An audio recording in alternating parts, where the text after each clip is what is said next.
Hi everyone, and welcome back to another episode at Station Road. Now, today's episode is going to be a part one of possibly 2 or 3 part series, which we delve into this area that I mentioned in a previous video, and I'll just put up a wee photo as well of rehashing a certain area of the Station Road layout that I was never happy with. So without further ado, let's get into this first part and see how it goes.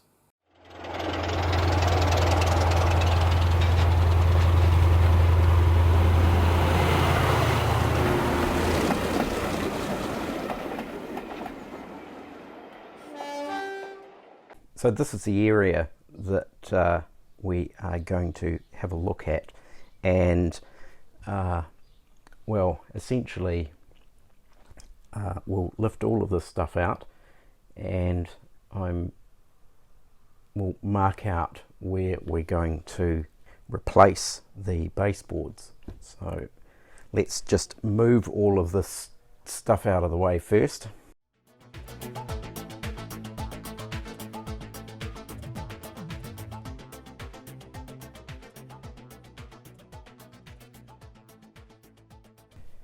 Right, now that's all the buildings and so forth cleared off, and we're just going to mark out where the replacement bases are. Now you can see this is really hopeless, and it's only 3mm MDF, as I've mentioned previously. Layout sort of originated from about 7 years ago, and it is it's sort of become a bit of a Frankenstein of a layout. And you'll see this as I start to rip this stuff out. You'll just see how bizarrely it was constructed back in the day. And of course, as you learn more within the model railway community, you realise stuff that you might have put together several years ago, you would actually do it completely different today. So in hindsight, yes, there's a lot on this layout that I would do differently. Anyway, so this part here, from here running through this part here, that I redid that a while back. So from here back, that has actually been redone, and this is actually more level, it's more solid, and it's from here this way, because we have this part here got redone for the viaduct, and so this part here is actually higher, and then it dips down here. So if we, for example, take a wagon, because the last thing I want to do is have a dip in the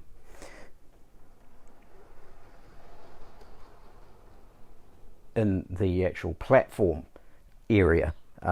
Because if you're going to uncouple the locomotive and then the rolling stock or carriages start rolling away, it's not a good look. So this part here has got to be level, and it does dip down here, so we've got to change all of that. So my thoughts initially were to cut through here, and essentially from this part onwards just rip this all out, but somebody commented about, because this is also in regards to the retaining walls which are going to be going in this area, someone mentioned in a comment, why don't you reconfigure these tunnel portals? Now these here, they're actually just Hornby single tunnel portals, which I have, which are made from resin, and I've simply cut them up and actually joined 2 of them together to make this double entrance, and then bits that I've chopped off that end I've then added to that end and so forth. Of course, it's just in a primer base grey at the moment. I have not ever got round to actually painting this up properly and weathering it. So there was a possibility of actually bringing it more perpendicular, but I kind of actually like the angle. I mean, it's sort of, I don't know, it just sort of adds a little bit more interest to it. But I think, because this is all a bit of a mess in here, is I'm actually thinking of coming back even further, and even back through here, and to lift all of this up and take it out. So we'll get into this now and see how it goes.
Right, okay, well, interestingly enough, this turned into quite a mission, but I guess that's actually not that interesting, because usually anything to do with framework and baseboard building is a mission.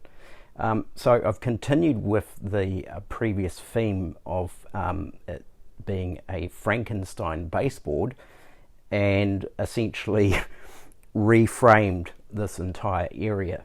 Now, because so many different types of timber were used, different thicknesses, it's taken quite a bit of time to just literally get a level area, and even then there's just some areas which are beyond sort of trying or attempting to level out. But really, at the end of the day, the main focus is to have a length of timber through where the track runs that is level and rigid, because it's really important that the track bed has a firm framework underneath it for it to sit on. So we've done that, and that's the first strut that I actually put in here, was this one here, and this has been leveled from the bridge all the way through to here.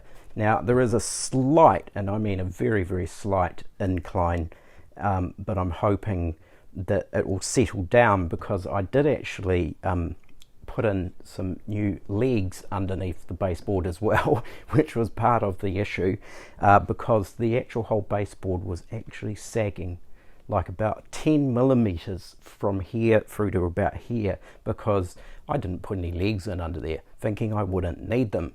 But so I put legs in there, and hopefully that will settle it down and remove the sag that was actually coming in for around about here. That might just take a wee while for it to settle. So the next step for me now is to cut a piece of MDF, and I'm going to continue with the MDF, but we're going up to the 6mm, I think it is. It's either 5 or 6mm MDF instead of the previous one, which was only 2.5 or 3mm. And so that is going to go across here. So what I'm going to do is just essentially make a cardboard template that is precisely worked out through this shape around through here, and then from the template we can then cut out the MDF base, and hopefully it all should work out.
So we've moved on a little bit, and in true Frankenstein railway model building style, of course I didn't have a sheet of MDF that was big enough, so it's actually made up of sections. So we have got a bit of a patchwork.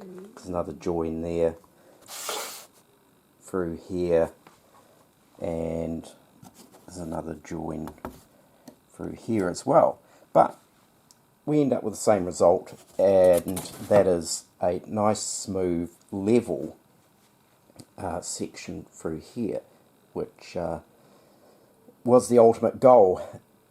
Now this is sort of extending now into this other project I mentioned, which was about having a construction site. So as we can see, we've got a bit of MDF, and this is a good exercise anyway, because so far I don't think I've only shown completed models and so forth, and what they look like completed. But this will actually show you a process of actually how I go about doing these, which essentially like little mini dioramas, and of course, as in previous videos, as I've mentioned, these dioramas completely lift off, and so we have, you know, these are all in the event that I had to we moved house or something. Most, if not actually all of this stuff can be lifted off, and you end up with a bare baseboard. So anyway, getting back to this area here, now this is the area where we've got our new pub. So what I've done is, now we can actually, I haven't fixed this section of baseboard down, so we can actually just pull that out, and I'll just pop that out, and this is our framework underneath. Now as you can see, and as I mentioned before, very, very Frankenstein building. So this is where we are going to have our new pub and also a construction site. So we have this piece here, which I don't know whether you can see, that is basically a whole section which is going to be designed so that it can be lifted off the baseboard. So that is just going to sit in there. The whole is the construction site, so it's sort of like an old building that may have been demolished, and it is basically down to the basement level. So we're going to have some bits of broken brick wall, maybe some underground piping protruding out. We have one of the walls will be retained back. So there's all sorts of. I really want to make this into an interesting scene, because there's been so much inspiration from other guys on in the model railway community who have put just so much detail into various scenes, as that's sort of the way I'm going. From here on, I'm probably just going to do some still photography throughout the process of building this, because it's just simply easier. So we'll move on to that now.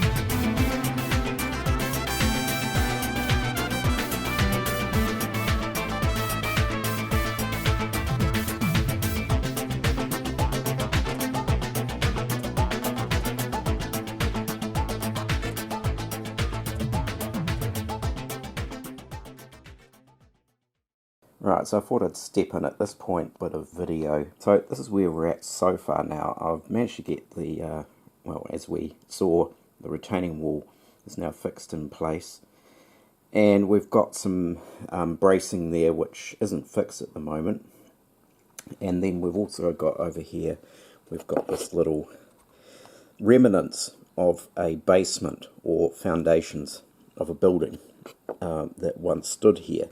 And that is just going to slot in down in that position in there. Now, what I experimented with yesterday, because I sort of want to have a kind of slightly muddy base to this hole in the ground, as if it had been possibly raining and it's been overworked and it's gone pretty much into a sludgy pit. And so I was trying to think, what could I use to get that effect? And of course I would have used putty or some kind of sealer type thing, but unfortunately I've run out of that stuff, and of course with lockdown and everything closed, I can't even go and get any of that stuff. So I've sort of thought, well, what can I use instead that I actually have available in the garage? And I suddenly thought, well, what about hot glue? Could I just squeeze some of that on there and kind of spread it around? And of course the benefit with hot glue, of course, is it dries pretty much instantly. So we just here we have a wee sample that I put together yesterday, and I've painted it brown, or a base brown, and I think this could actually work. It's got that kind of messy, overworked, sludgy kind of bottom of a pit look about it. So I thought, why not give this a go? So what I'm going to do is I'm going to have a crack at this in here, and of course we will do the area, for example, where this brick wall or remnants of brick wall, we'll start with that. I'll sort of work that in, and then as quickly as possible actually plant the brick wall in there, and so hopefully we'll get it nestled in, and of course that's going to avoid getting any of this hot glue actually on anything else. And the same will actually go for these brackets or supports here. We'll just temporarily take them out, work the hot glue in, and then I'll position them in. So hopefully that should give us a reasonable result. And of course I'll run it actually up the sides of this polystyrene here, so we've got a little bit of kind of like as if it's cut away at various sort of random angles. So I'm going to try a little bit going up the sides of those to give it a little bit more texture, and the same on the other side there as well. So yeah, we'll see how this goes, and we'll be back in a second. Right, so we've now skipped ahead quite considerably, and I did use the hot glue gun base to create this uneven, semi kind of muddyish texture, and so that was our experiment there. Now it's probably really hard to tell now, but that is in there, and it is creating the undulating ground and roughness in there. I have since added soil, like real garden soil from our garden, and glued that in place as well. And then of course that has been heavily sprayed with a matte lacquer to essentially fix it into place. So I sort of skipped ahead a few processes. I didn't actually do any sort of still photography in between when it came to this part of the process. So this is pretty much finished in terms of the actual construction area. So we have a couple of construction workers in there with pickaxe and shovel and so forth, hacking away at maybe some brickwork or remnants of brick wall. Also notice that they are actually applying the social distancing rules that we currently have at the moment. We have a wheelbarrow over there turned on its side because when I went to use the wheelbarrow, the wheel had broken off it and I'd lost the wheel. So it is actually a broken wheelbarrow that the work crew have just biffed to one side.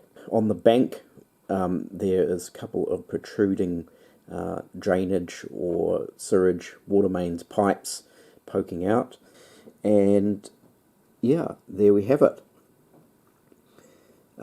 We've got a little bit of paving set up here. This part here is not really finished yet.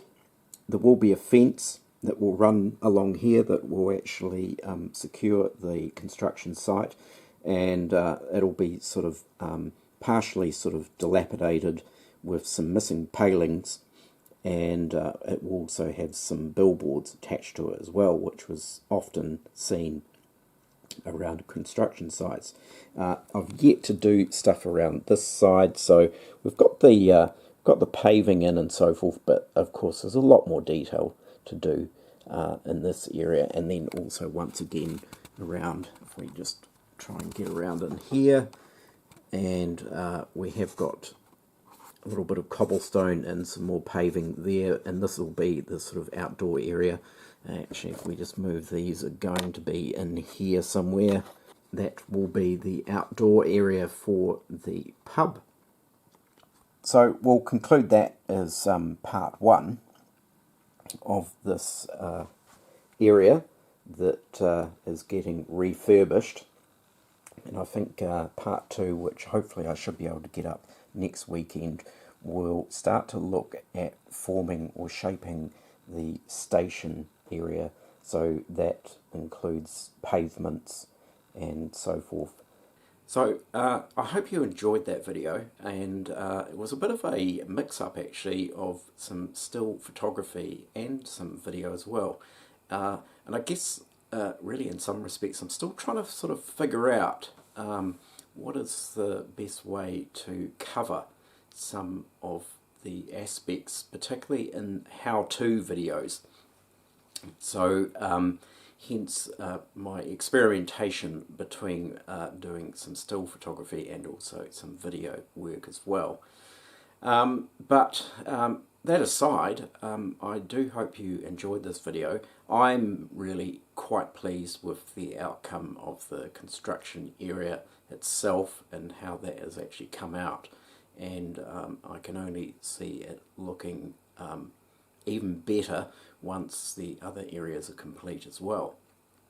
So I'll leave it there for now, and hopefully next weekend part two will be up on my channel. But in the meantime, please everyone keep safe in this well, as I've said before, extraordinary and unsettling times that we have currently at the moment.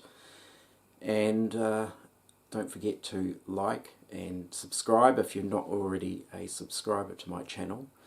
And also a link will be in the description for my Facebook page for Station Road as well. So by all means head over to my Facebook page, and yeah, also like or follow that, and that'll keep you up to date with everything from here at Station Road. So I shall say farewell for now, and look forward to seeing you all next time. Cheers. Bye.